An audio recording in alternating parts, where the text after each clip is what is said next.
Армысың құрметті менің тыңдарманым. Қазақша контентті қолдап, аудио әңгімені соңына дейін тыңдаңыз. 13 жыл бойы балалы бола алмаған ана.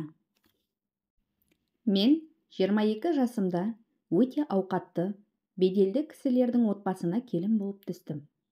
Жарым ақылды, үлкенді құрметтеп кішіге ізет таныта білетін, сөзінде тұратын ер азамат. Екеуміздің арамыз 5 жыл. 2 әпкесі және 1 қарындасы бар. Біз отбасына құрғанда әпкелері тұрмыста, ал қарындасы 17 жастағы бойжеткен болатын. Кішкентай қарындасы менің ісіме араласа беретін. Ыдыстың барлығын пайдаланып, ыдыс жуатын жерге тастап кететін. Үйдің ерке тотайы болатын. Жас келін болсам да оған ашуланбайтынмын. Себебі өзімнің де жалғыз ғана сіңілім бар. Ол да өз үйіміздің еркесі. Сондықтан да қайын сіңілімді өз сіңілімдей көріп, әрбір ісіне көмектесіп жүрдім.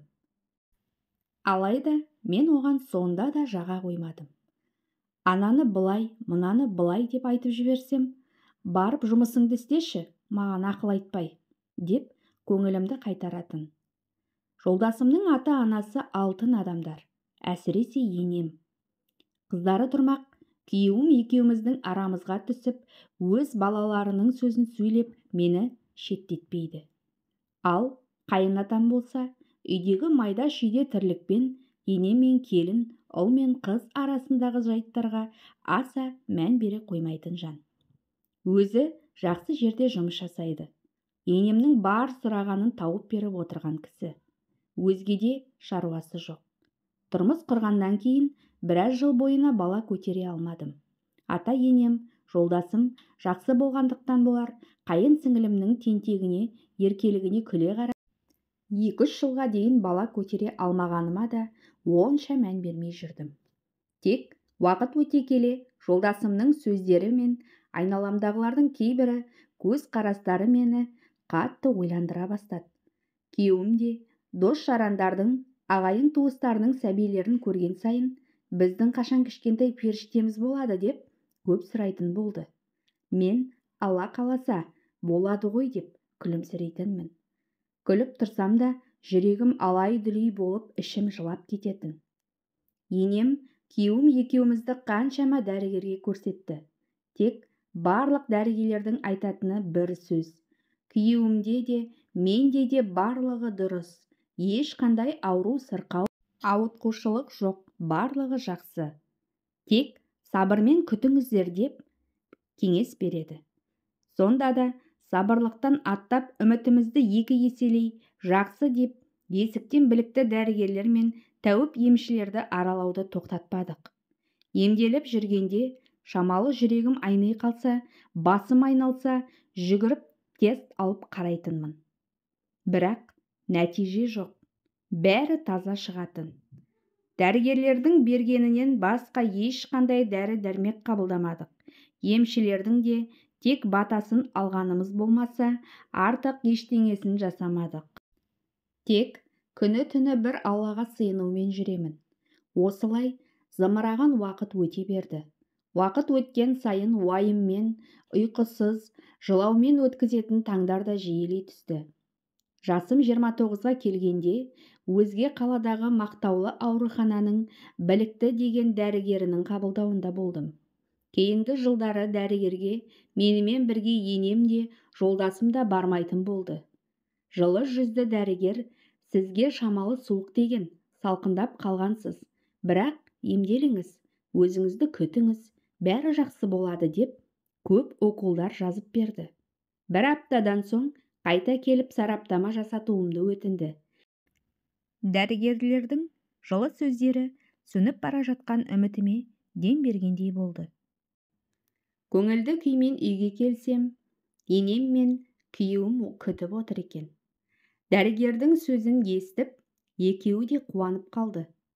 Тек әлі тұрмысқа шыға қоймаған кіші қайын сіңілім ғана. Соған сеніп жүрсің бе? Соған сеніп жүрген сен де ақымақ. ағамды ұрпақсыз қалдырмасаң болғаны, деп дүңк ете қалды. Бұл сөзі үшін ерке қызға ренжімедім де, себебі салқындап қалғансыз деп берген дәрігердің уколдарынан кейін өзімді бірден бала көтеретіндей сезіндім. Алдағы күндермен үмітіме сендім. Айтылған бір аптадан соң барып қан тапсырдым және жасат деген бірнеше сараптамалардан өттім. Нәтижесі 10 шақты күнде дайын болады деді. Осылай тағы 20 шақты күн сараптама қорытындысына дейін қуанышты, ерекше бақытты болып өте шықты.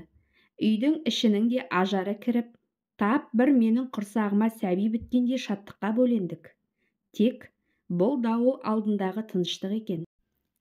Сараптама қорытындысын естуге барған күні мені тексермеді.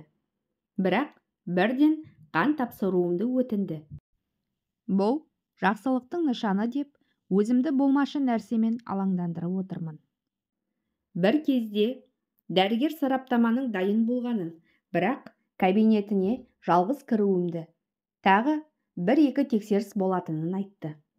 Енемді сыртқа қалдырып кабинетіне кірдім, алайда дәрігер маған ешқандай тексерістің болмайтынын, тек сабырлы болуымды өтінді және бірден енді ана бола алмайтынымды айтты. Мен өң мен түстің арасында тұрғандаймын. Себебі осы уақытқа дейін осыншама жылдар тексерістен өткізген дәрігердің барлығы да бәрі жақсы, тек күтіңіз демеп пе еді? Бұл қалай? Енді не болады деген сансыз сұрақтар мені өмірге деген өкпем миымды бір сәтте-ақ шарпып өтті. Қатты есеңгіреп қалсам керек, дәрігер бірден қолыма дәрі екті. Біртіндеп өзіме келе бастадым. Дәрігерге неге деген сұрақ қойдым. Түсінгенім, менің жатырым ұрық қабылдамайды. Дәрігердің айтқан тілінен өз тіліме аударып түсінгенім осы болды. Сыртқа шыққанда менің түрімді көрген енем жағдайды бірден түсінді. Балалы бола алмайтынымды енеме айтып әбден жыладым. Үйге құр сүлдерім келді. Жолдасым да, үйдегілер де болған жайтты айта алмадым. Жұмыстан келіп, нәтижесі қалай болды деп оңашада сұраған жолдасымның сұрағына жылап жібердім. Менімен қосылып, ол да жылады. Ер азаматтың жылағанын бірінші рет көрген басым не істерімді де білмей қалдым. Е Алла, бізді неге сынай бересің? Қашан өзіміздің бөпеміз болады? Қашан өз баламды құшақтап еркелетіп отырамын? Менің де сәбилі болғым келеді, әке болғым келеді деп жылағанын естіп, тіпті өзімді қоярға жер таппай қалдым. Жүрегім ауырды, қысылып қалдым. Үйдің іші көңілсіз, бәрі менің көңіліме қарауда, бірақ ешкімнің көңілі мені селт еткізбеді. Тіпті анамның, саған ешкім еш нәрсе деп жатқан жоқ. Өмір мұнымен бітпейді. Өз-өзіңді қолға ал. Жалғыз сен емес бұлай жүрген деген ұрысын да елемедім. Оның арасында қайынсіңлімнің сөздері де өңменімнен өтіп барады. Жалғыз ғана ағам бар еді, оның да өзі бала сүйген жоқ деп маған тиісіп кетеді. Содан бір шешімге келдім де жолдасыма айттым. Бір үйдің жалғыз баласына перзент сыйлау қолымнан келмеді. Ажырасайықшы деп ұсыныс тастадым. Ол ашуланып, ажырасу ең үлкен ауыр күнә деп ұрысып мені жұбатты. Үмітімді үзбеймін. 50-ге келіп, бір қыз не бір бала тусаң да ырзамын саған деп айтты. Содан кейін өзіме шамалы келгендей болдым. Арада тағы біраз уақыттар сынаптай сырғап өте берді. Тентек ерке қайынсіңлімді де тұрмысқа бердік. Отбасын құрып, өзінің де қайынсіңлілері болған соң, үйге келгенде, үйде жүргенде айтқан сөздері үшін кешірім сұрап, енді сол кездегі қылықтарына өкінетінін айтып, ренішімді басатын. Мен оған мүлде ренжімегенімді, туған сіңілімдей жақсы көретінімді айтатынмын. Осылай арамыз жақын тартып жақсарып кетті. Өзінің бір қыз, бір баласы бар. Бір күні ертемен біртүрлі болып ояндым да, төркін жаққа барып келуге сұрандым. Жолдан өтіп, енді шетке шығайын дегенімде денеме қатты заттың тигенін сездім де талып қалдым. Көзімді ашсам енем, қайын әпкем, сіңілілерім, атам, күйеуім, төркінім қасымда тұр екен. Бетіме қарап барлығы күліп тұр. Менің жол апатына ұшырағаныма қуанып тұрма деп ойладым. Қалың қалай, жақсысың ба? Ішің ауырып тұрған жоқ па деп сұрап қояды. Жоқ, еш жерім ауырмайды. Тек басым ауырып, жүрегім айнып тұр дедім. Олар тырықылдап келіп күледі. Менің сөйлеуге әлім жоқ. Ал мамам болса, білдің ғой, иә деп сұрады. Мен нені десем, кішкентай періштенің анасы болатыныңды деген кезде не күлерімді, не жыларымды білмедім. Тіпті сенбедім. Үйге жіберді. Таңертең тұрып тест қарадым. Шынымен де аяғым ауырлапты.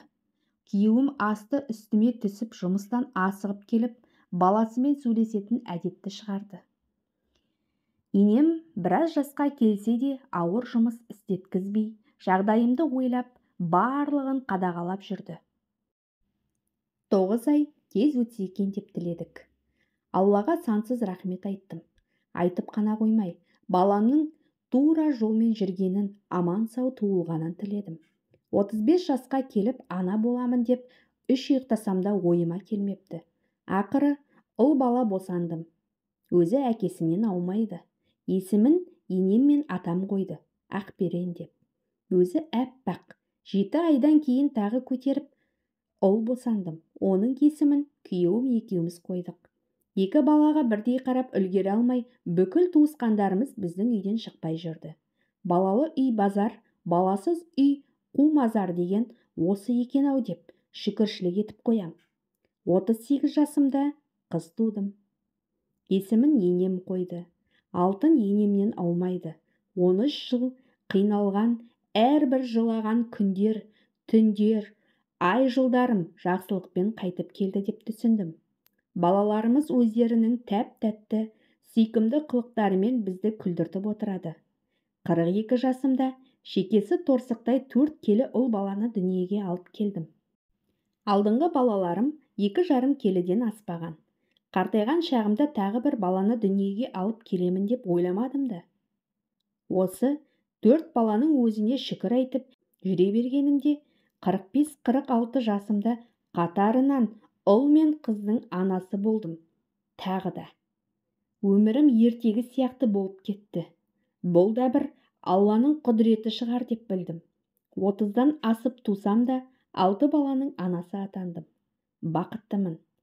Сабыр түбі сары алтын. Зейін қойып тыңдағандарыңызға көптен көп рахмет. Құрметті менің оқырманым, осы әңгімем сіздерге ұнаса, лайк басып, комментарий қалдырып, каналыма тіркеліп кетуді ұмытпаңыздар. Алда түрлі бастан өткен оқиғаларды баяндайтын боламын.